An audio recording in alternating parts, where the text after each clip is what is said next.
Hello everyone, चलिए आज का पाठ शुरू करती हूँ। अगले दिन जब याबो अपने कॉलेज से वापस आ रहा था तो उससे जोसन का फोन आया। जोसन कहता है, हेलो याबो, मैं जोसन हूँ। वांग याबो कहता है, हाँ सेन गे, क्या हाल है? जोसन कहता है, मैं ठीक हूँ, तुम कैसे हो? याबो कहता है, मैं भी ठीक हूँ। मैं उइहुसियान और लेनचान के बारे में एक योजना बनाना चाहता हूँ। मुझे तुम्हारे साथ इस बारे में लेकर डिस्कस करने की आवश्यकता है। क्या तुम मुझसे मिलना चाहते हो? यदि संभव हो तो, और कहाँ मिलोगे? याबो कहता है, ठीक है, फिर वही जगह जहाँ हम पहली बार मिले थे।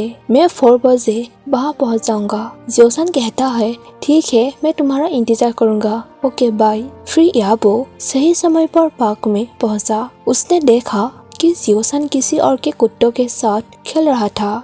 एक बूढ़ी औरत ने जंजीर से पकड़े हुए थी।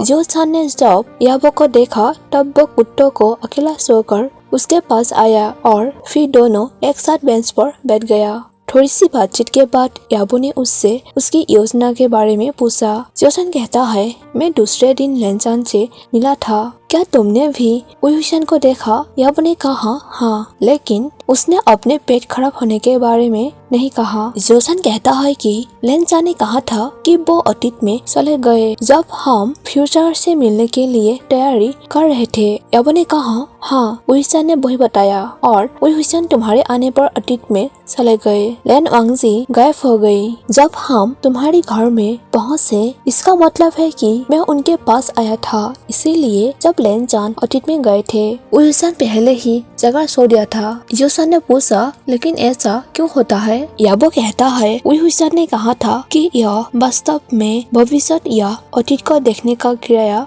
नहीं है। मुख्य रूप से भविष्य कोई अपने पिछले जन्मों को याद कर सकता है, लेकिन फ्यूचर एक अलग चीज है। इसीलिए एक व्यक्ति अपना फ्यूचर स्वयं नहीं देख सकता है। यह भी अजीब है। जोसन कहता है, जब हमने उन्हें उसी स्थान पर लाने की कोशिश की तो वो गायब हो गए, लेकिन उन्हें पता था कि वो मिलने वाले हैं। क्या होगा अगर यह विपरीत है, जो उन्हें एक दूसरे से मिल सकता है? याबो कहता है, इस बार उन दोनों को उसी जगह लाने की कोशिश करेंगे, लेकिन हम उन्हें यह नहीं बताएंगे कि वो दोनों मिलने वाले हैं। हम उन दोनों को ऐसे स्थान में ले जाएंगे जहाँ दोनों के स्मृति हो, जहाँ कमल का तालाब होगा, वहाँ ही उन दोनों को लेकर जाएंगे, क्योंकि यह उइहुसियान और लेनचान दोनों से जुड़ा हुआ है और समय रात होने से पहले होना चाहिए। ऐसे कहने के बाद यह वो बहुत देर तक कुछ सोचते रहते हैं।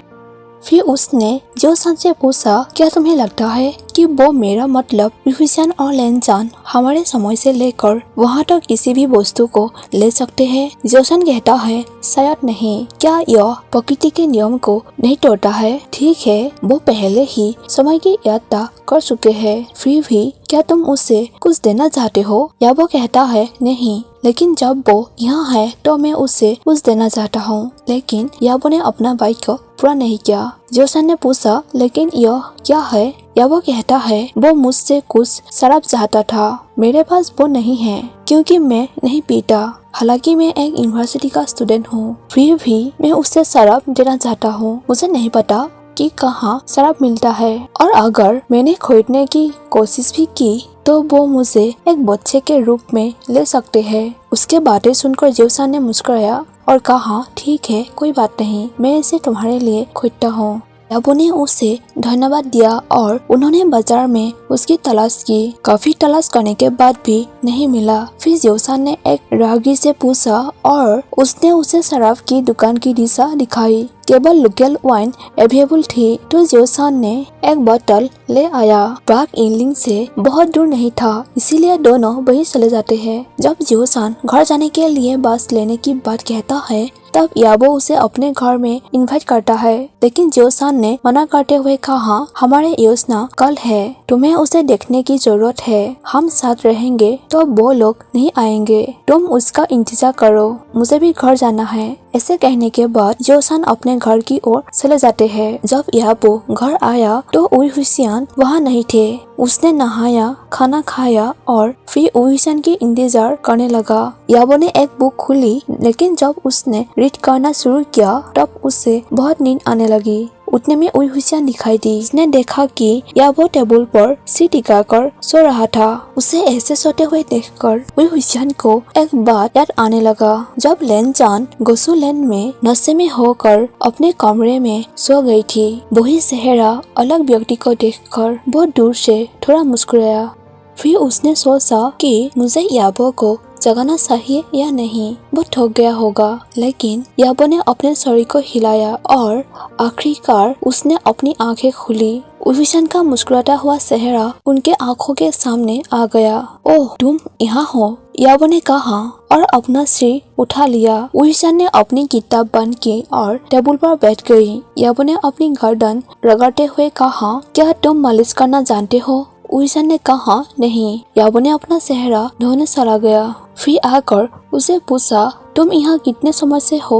तुमने मुझे क्यों नहीं जगाया? उइहुसियान कहता है, बहुत देर नहीं हुआ है, तुम मेरे पूछने से पहले ही उठ गए हो। याबो अपने सीट पर बैठते हुए कहा, उइहुसियान गेगे, कल मैं उस कमल के तालाब में जाना चाहता हूँ, क्या तुम आओगे? वो तालाब इलिंग में है। उइहुसियान कहता है, हाँ जाऊंगा, कोई बात नहीं, लेकिन क्यों? और तुमने मुझसे क्यों पूछा? तुम अपने दोस्त से भी पूछ सकते हो। याबो कहता है, मेरा कोई दोस्त नहीं है। उइहुसियान कहता है, वो जियोसान लड़का वो कौन है? याबो कहता है, नहीं, मैं उसे इसके बारे में नहीं बता रहा हूँ, मैं सिर्फ तालाब जाना चाहता हूँ। सूप बनाने के लिए कुछ कमल की फली भी ले सकता हूँ।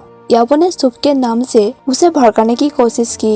उइहुसियान कहता है, यह ठीक है, मैंने दूसरे दिन सूप खा लिया है, मुझे अपने असली कारण के बारे में बताओ और तुम वहाँ कैसे जा रहे हो? याबो कहता है, तुम बहुत ज्यादा सवाल करते हो, अगर तुम आना चाहते हो तो आओ, नहीं तो मैं अकेला जाऊंगा। ऐसे कहकर याबो ने कुर्सी छोड़ दी और गुस्से चेहरे के साथ खड़े हो गई। उइहुसियान कहता है, ठीक है, मैं चलता हूँ। याबो मुस्कुराया, लेकिन उइहुसियान को यह नहीं दिखाया। उइहुसियान कहता है, मैं उस बस से नहीं जाना चाहता हूँ, क्या हम पहाड़ी रास्ता से जा सकते हैं? याबो कहता है, नहीं, हम केवल बस या कार से जा सकते हैं, हमारा एकमात्र विकल्प केवल बस है। उइहुसियान ने अब अपना मुंह फैलिया।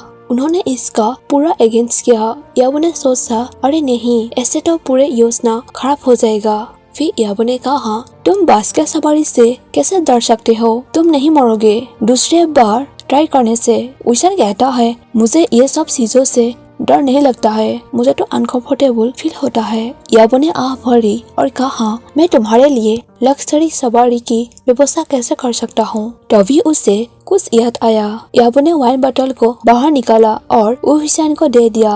उइहुसियान हैरान हो गई, उन्होंने कभी इस तरह की इमेजिन नहीं की थी। उइहुसियान कहता है, क्या यह मेरे लिए है? तुम यह मेरे लिए लाए हो? याबो कहता है, हाँ, और किस लिए लाऊंगा? उइहुसियान ने वाइन बोतल लिया और मुस्कुराया। उसने एक बड़ा घूंट लिया और संतोषजनक आवाज दी और कहा, ठीक है, मैं चलता हूँ, तुमने मेरे लिए ये सब किया, उसके लिए धन्यवाद। याबो कहता है, मैं इसे इसीलिए नहीं खरीदा क्योंकि तुमने मांगा था, सिर्फ इसीलिए कि मैं तुम्हें देना चाहता था। उइहुसियान मुस्कुराया और सिर हिलाया, फिर एक और घूंट लिया। याबो उसे कल की योजना के बारे में याद दिलाते हुए कहा, मत भूलना कल हमें कहाँ जाना है। उइहुसियान सिर्फ वाइन में बिजी रहते हैं। दूसरे तरफ जियोसान घर लौट आया, लेकिन लेनजान वहाँ नहीं था। जियोसान ने रात का खाना खाया और बालकनी में खड़ा हो गया। फिर जियोसान रास्ता में चलता रहा। गाइस, मैं आज का पार्ट यहीं पर खत्म कर देती हूँ और नेक्स्ट पार्ट में जल्दी ही शेयर कर दूंगी। सो गाइस, मेरे चैनल को सब्सक्राइब करना मत भूलना और मेरे वीडियो को लाइक कर देना। Thank you for watching my video. Bye bye.